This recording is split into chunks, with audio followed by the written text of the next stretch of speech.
Open టాక్కి స్వాగతం.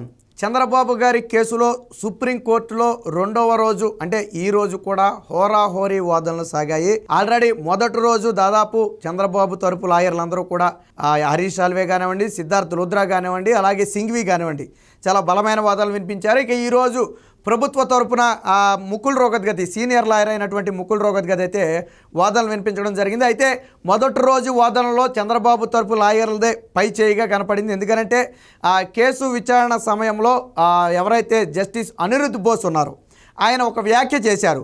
So దీన్ని బట్టి చూస్తుంటే 17A మీ క్లయింట్కు వర్తిస్తుంది అనడానికి ఆధారాలు కనిపిస్తున్నాయనే ఒక వ్యాఖ్య చేశారు. సో అది చాలా కీలక వ్యాఖ్యగా మారింది, మనందరికీ తెలుసు. అయితే రెండవ రోజు వాదనలో సో దాన్ని కన్విన్స్ చేయటంలో ముకుల్ రోహత్గతి విఫలమయ్యారని చెప్పొచ్చు. వాస్తవానికి మొదటి రోజు ఏదైతే టీడీపీ చాలా బలమైన ఆధారాలు కానివ్వండి, గతంలో సాక్ష్యాలు కానివ్వండి అన్నీ కూడా కోర్టు ముందు ఉంచడం జరిగింది. బట్ దాన్ని డిఫెన్స్ చేయాల్సిన ప్రభుత్వ తరపు లాయర్లు అయితే ఈరోజు వాళ్ళు డిఫెన్స్లో అయితే పడిపోవడం జరిగింది. ఈరోజు వాదనలో ప్రధానంగా జరిగిన వాదన 17A వర్తిస్తుందా లేదా అనేది ప్రధాన వాదన. టీడీపీ తరపు లాయర్లు ఎవరు వాదించినా ఒకే అంశం మీద సింగిల్ ఎజెండా 17A మీదే వాదనలు అయితే వినిపించడం జరిగింది. బట్ ఎప్పుడైతే ముకుల్ రోహత్గతి కొద్దిగా డిఫెన్స్లో పడ్డారో సో డైరెక్ట్గా 17A మీద వాదనలు వినిపించకుండా వేరు సెక్షన్లు కానివ్వండి లేదా వేరు విభాగాలన్నీ కూడా ఆ కోర్టు ముందుకు తెచ్చే ప్రయత్నం చేస్తే కోర్టు కూడా ఒకానొక దశలో స్ట్రైట్గా పాయింట్కి రండి అని చెప్పి కోర్టు కూడా వ్యాఖ్యానించిన పరిస్థితి.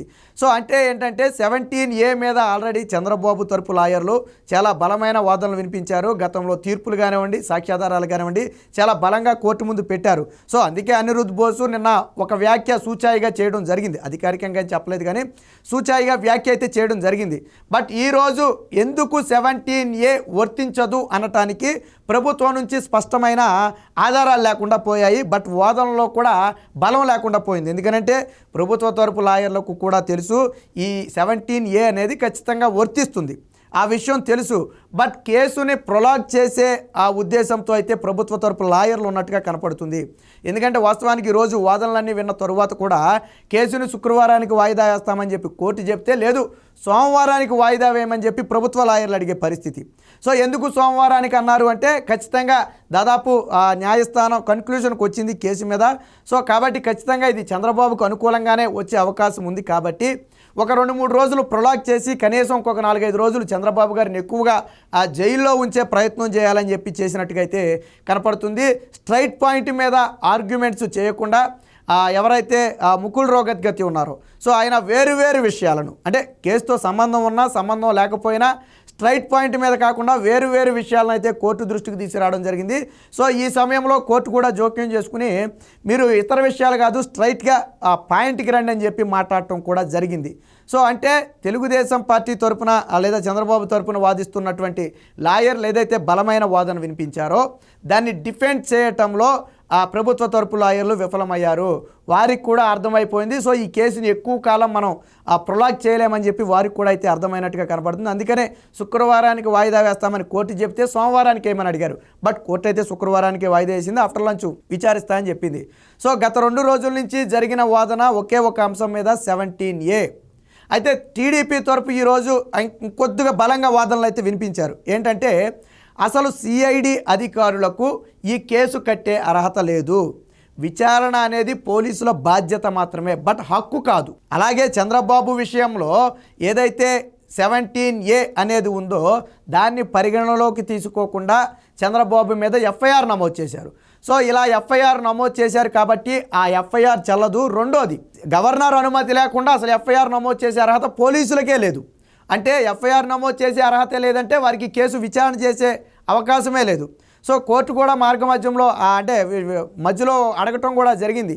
అసలు విచారణ అనేది ఎఫ్ఐఆర్ కట్టకముందు చేస్తారా కట్టిన తర్వాత చేస్తారా అని చెప్పి న్యాయస్థానం మధ్యలో కూడా ప్రశ్నించడం జరిగింది.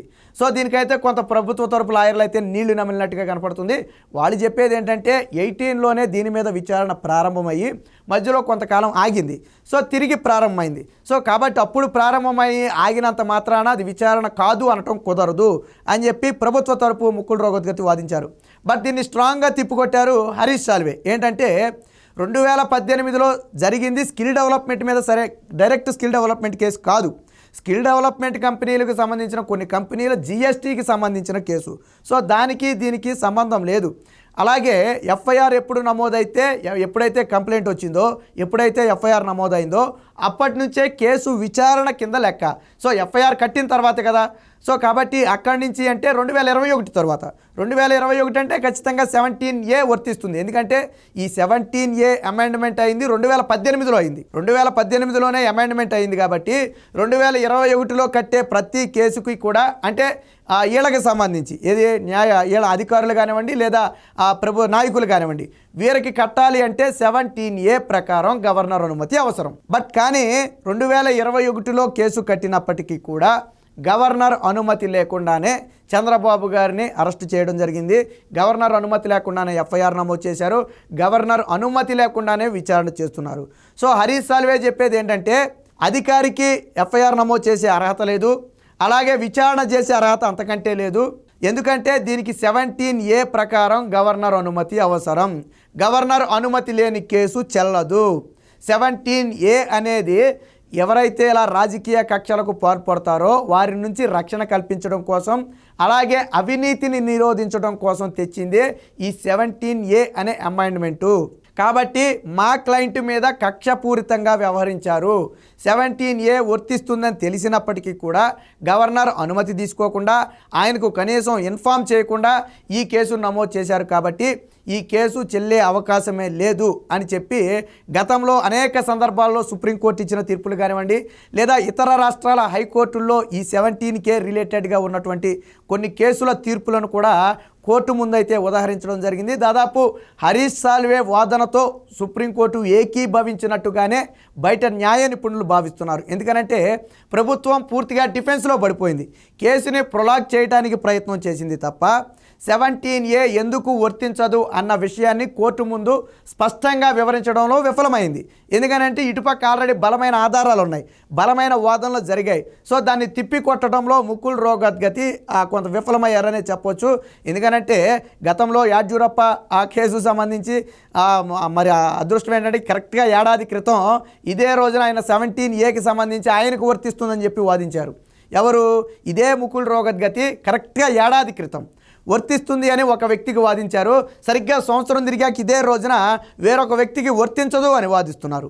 సో ఇది కూడా యాదృచ్ఛికమైనప్పటికీ సోషల్ మీడియాలో కూడా ఇవి కొంచెం వైరల్గా మారాయి. ఏది ఏమైనా చంద్రబాబు తరపు లాయర్లు బలమైన వాదన వినిపించారు. సింగిల్ పాయింట్ ఎజెండా, కేసుని ఎక్కడికో లాగే ప్రయత్నం చేయలేదు. ఒకే ఒక పాయింట్ మీద కేసుని అయితే చాలా స్పష్టంగా తీసుకెళ్లారు.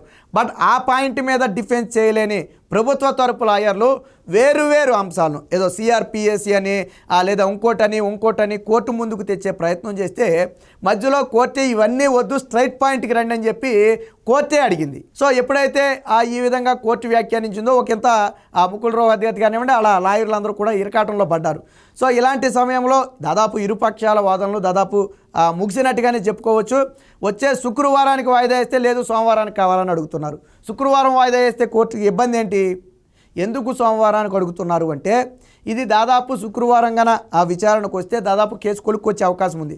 ఆ రోజుతో తేల్చేయొచ్చు ఏంటి 17A వర్తిస్తుందా లేదా అనేది. సో ఖచ్చితంగా ఇప్పటి వరకు జరిగిన వాదనలు మనం పరిశీలించినట్టయితే చంద్రబాబుకి 17A వర్తిస్తుంది అంటే చంద్రబాబు తరపు లాయర్లు సుప్రీంకోర్టులో పై చేయి సాధించారని చెప్పుకోవచ్చు. సో ఇదే జరిగితే ఈ కేసు దాదాపు ఆయుపట్టు కోల్పోయినట్టే. 17A గాన చంద్రబాబుకు అనుకూలంగా వస్తే దాదాపు ఈ కేసు మొత్తం కూడా క్లోజ్ అయిపోయినట్టే. ఎందుకనంటే గవర్నర్ అనుమతి లేకుండా కట్టిన ఈ కేసు చెల్లదు, ఈ ఎఫ్ఐఆర్ చెల్లదు. సో పూర్తిగా కేసును కొట్టేస్తారు. ఒకవేళ నిజంగా కేసును కొట్టేస్తే అబాసు పాలయ్యేది జగన్మోహన్ రెడ్డి. ఇప్పటి వరకు ఎంత చంద్రబాబుని అరెస్టు చేసి హైప్ తీసుకొచ్చే ప్రయత్నం చేశాడో జగన్మోహన్ రెడ్డి ఒకేసారి అంత పాతాళానికి పడిపోతాడు. రెండోది, రేపటి రోజున చంద్రబాబు పెట్టే కేసులు ఎవరు కూడా నమ్మే పరిస్థితి ఉండదు. సో కాబట్టి ఈ ఉద్దేశంతోనే ఆ కేసుని ప్రొలాగ్ మరొక వారం కానీ ఒక 5 రోజులు కానీ 10 రోజులు కానీ ప్రొలాగ్ చేయగలిగినంత కాలం ప్రొలాగ్ చేసే ఉద్దేశంతోనే ప్రభుత్వ తరపు లాయర్లు కనపడుతున్నారు. కానీ ఈ కేసు మీద బలమైన వాదనలు వినిపించి ఏదో ఒక విధంగా క్లోజ్ చేసే ప్రయత్నం అయితే వాళ్ళైతే చేస్తున్నట్టుగా కనపడలేదు. శుక్రవారం మధ్యాహ్నం లంచ్ తర్వాత అయితే ఈ కేసు మీద మరొకసారి విచారణకు వచ్చే అవకాశం ఉంది. మరి ఇప్పటివరకు జరిగిన వాదనలు బట్టి న్యాయ నిపుణుల అంచనా ఏంటంటే 17A అనేది ఖచ్చితంగా చంద్రబాబు గారికి వర్తిస్తుంది. 2021లో ఎఫ్ఐఆర్ కట్టారు. ఎఫ్ఐఆర్ కట్టిన దగ్గర నుంచి లేదా కంప్లైంట్ వచ్చిన దగ్గర నుంచే ఈ కేసు స్టార్ట్ అయినట్టుగా పరిగణిస్తారు. అంటే 2021 తర్వాత ఈ కేసు స్టార్ట్ అయినట్లు లెక్క. 2021 తర్వాత చంద్రబాబు మీద కేసు కట్టాలి అంటే 17A అమెండ్మెంట్ ప్రకారం గవర్నర్ అనుమతి తీసుకోవాలి. బట్ వీళ్ళు గవర్నర్ అనుమతి తీసుకోలేదు. అనుమతి లేకుండా కట్టిన కేసు చెల్లదు. సో వీళ్ళు చేసిన విచారణ దేనికి పనిచేయదు. వాస్తవానికి ఇక్కడ మనీ ట్రయల్ గురించి కానీ లేదా ఇంకొక దాని గురించి ఎక్కడ వాదన జరగట్లా. కేవలం సింగిల్ పాయింట్ ఎజెండా 17A అనే దాని మీదే ఎజెండా. ఎందుకు దీని మీదే పోరాడుతున్నారు అంటే ఈ 17A అనేది చంద్రబాబుకు వర్తిస్తుంది అన్న మరుక్షణం దాదాపు కేసు క్లోజ్ అయిపోయినట్టే. ఎందుకంటే మిగిలిన కొన్ని సెక్షన్లు ఉన్నప్పటికీ కూడా అవి అంత బలమైన సెక్షన్లు కాదు. సో అవేమి నిలబడేవి కూడా కాదు. 17A అనేది అతి ప్రధానమైన సెక్షన్. సో కాబట్టి కనీస గవర్నర్ అనుమతి లేకుండా కట్టిన ఈ కేసు చెల్లదని చెప్పి న్యాయ నిపుణులు అయితే అంచనా వేస్తున్నారు. ఏది ఏమైనా శుక్రవారం మధ్యాహ్నం ఈ కేసుకు సంబంధించి ఒక తుది తీర్పు వస్తుందని చెప్పి ప్రజలందరూ కూడా ఎదురు చూస్తున్నారు.